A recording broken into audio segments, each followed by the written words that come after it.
రాజేంద్ర, కవిచంద్ర, మీతో నేటి గౌరవ విజయ ప్రారంభించాలని నా అభిలాష. మీ ఆలోచన నిజమే పెద్దన మాట్య. కానీ ప్రభువులు ఏలుబడిలో ఎన్నో భాషలు ఉండగా తెలుగు భాషపై ఇంత మక్కువ చూపి గల కారణం ఏమిటో?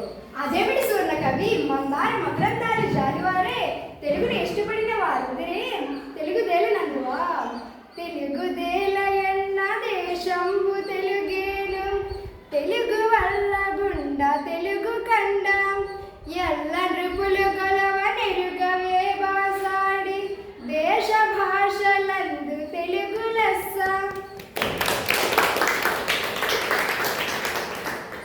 మరి ఇంతటి మన తెలుగు భాషతో ఎవరికైనా ఎందుకు మమకారం ఉండదు? పెద్దనార్య, కౌలారా, నేను తర్వాత పద్యములు పూరిస్తాను. ముందు మీరంతా పద్యపూర్ణకు పూనుకోండి. చిత్తం ప్రభు, మీ అభిప్రాయమే శిరోదయం. పెద్దనామాత్య, మీ పద్యపూర్ణకు సమస్య ఇదిగో.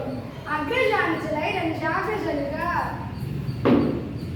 ఆహాహా, ఏమి సమస్య! అన్నదమ్ములు తమ్ముడయ్యారు ప్రభు. నా పూరణ ఇదిగో. పుష్యమింబరదాంగి పుట్టినాడు, మనస లక్ష్మణ శ్రేష పుట్టినాడు, భరత లక్ష్మణ క్రౌమిది ఎత్తి చూడు, నగ్రజానుజులైరను జాగ్రజులుగా. కానీ లోక వ్యవహారంలో రామ లక్ష్మణ భరత శత్రుఘ్నులని ఉంటుంది.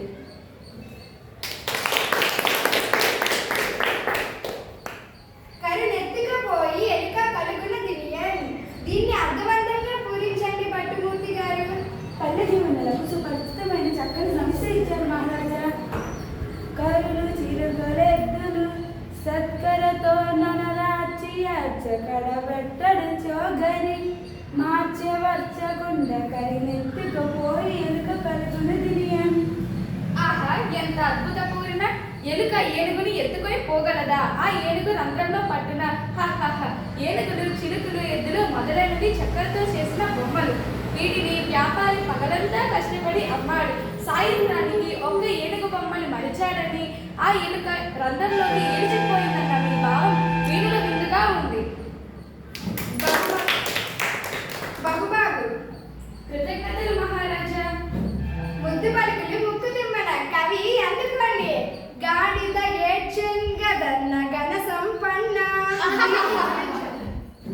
రజశేఖర, మానవుల్లో ఆడిన మాటను తప్పేవారు కొందరు ఉన్నారు. జంతువులతో పోల్చినది, అయినా దేవకుడితో పూరించదు. ఆడిన మాటను తప్పిన గాడిద కొడుకంటూ తిట్టి విని, అయ్యో వీడా నా కొడుకని ఒక గాడిద ఏడ్చెదను గదన ఘన సంపన్న.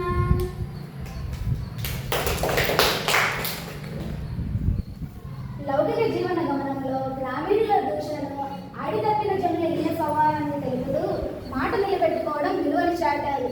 ఆడితప్పే మనిషిని గాడిద కొడుకుని పెట్టినప్పుడు విశ్వాసానికి మారుపేరుగా నిలిచిన జంతువు గాడిద ఏడ్చిందన్నారు. దీన్ని చెప్తూ దృష్టాంత రూపంలో మీ పూరణ బలం. దోజడి తెమ్మని కవీంద్రులు లోకరీతిని వీధి లేకుండా పలికారు. ఇప్పుడు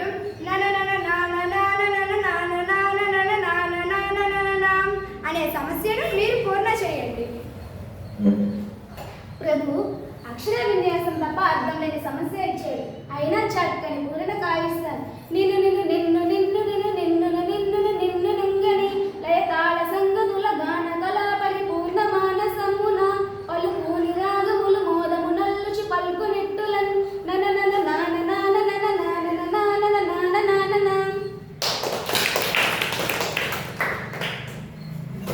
ఫల శ్రీ కాళహస్తీశ్వర వరప్రసాద కవిత్వంగా పొందిన దూర్జటి బోన విద్య కాలను చూసిన జానపదులు మన కావ్య సాహిత్యాన్ని, మన సభ గొప్పతనాన్ని గురించి పొలంలో పనులు చేసుకుంటూ కూడా లయ తాళానికి అనుకూలంగా మిక్కిలి సంతోషంతో కూలి రాగాలు అల్లుకునే స్థితిని కళ్ళకు కట్టింది. పనులు చేసుకుంటూ కూడా పాటలతో పాటు పద్యాలు కూడా పాడుకునే వైఖరి అద్భుతం. అవునవును, జానపదుల సత్తు జానపదం. సత్యం చెప్పారు. ఇప్పుడు రామకృష్ణ, తదుపరి మీదే వంతు. మీ పద గుంపునాన్ని మెరుగుదము.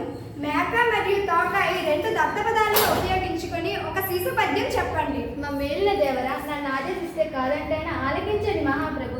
మేక తోకకు మేక తోక మేకకు మేక తోకకు తోక తోక మేక మేక తోకకు మేక తోక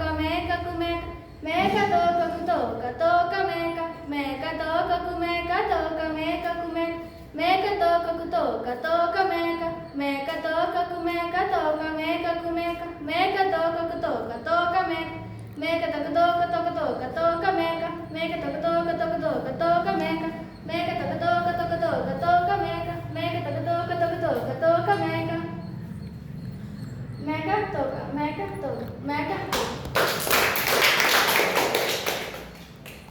మీరు సామాన్యులు కాదు రామకృష్ణ. ఏమేమి మేకలు కాపరి అడవికి మేకనే మేకలను తీసుకుపోతున్నాడా? ఒక మేక ముందర పోతుందా? ఆ మేక వెనుక తోక ఉంటుందా? ఆ తోక వెనుక మరొక మేక ఉంది. ఇలా మేకలు కొందరు పోతున్న తీరుని చూసి మేక తోక అన్న దత్త పదాలతో చక్కగా చెప్పారు. శభాష్ రామకృష్ణ కవి, మీ కత్తికి రెండు వైపుల పదునే మరి, అందుకే మీరు వికటి కవి అయ్యారు. రాంభద్ర, గోలికొండ, మూల